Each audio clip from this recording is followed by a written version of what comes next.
কথাৰ ভিতৰত ক'লোঁ যে যদি নজনাকৈ আমাৰ কিছু সিদ্ধান্তৰ পৰা তেওঁ আঘাত পাইছে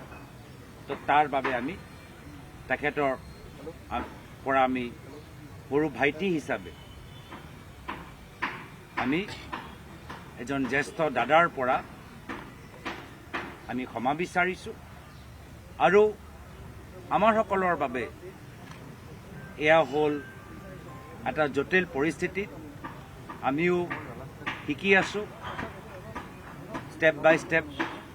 খোজ বাই খোজ আমি এটা এটা খোজ লৈ আছোঁ আৰু ক'ৰবাত নজনাকৈ যদি ক'ৰবাত আমাৰ ফলৰ পৰা তেখেতক আঘাত ক'ৰবাত দিয়া গৈছে বা তেওঁ ভাবিছে বা পাইছে তো তাৰ বাবে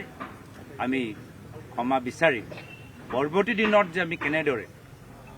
আমি মিলিজুলি তেখেতৰ যে ৰাজনৈতিক দৃষ্টি তাৰ পৰা মাত্ৰ কংগ্ৰেছ দল নহয় বিভিন্ন বিৰোধী দলবোৰ উপকৃত হয় সবল হয় শক্তিশালী হয় তাৰ পৰা আমাৰ কামনা আমি ভাল पालो যে जितेंद्र सिंह जी ने विशेष रूप से आज भूपेंद्र बोरा जी के साथ बातचीत की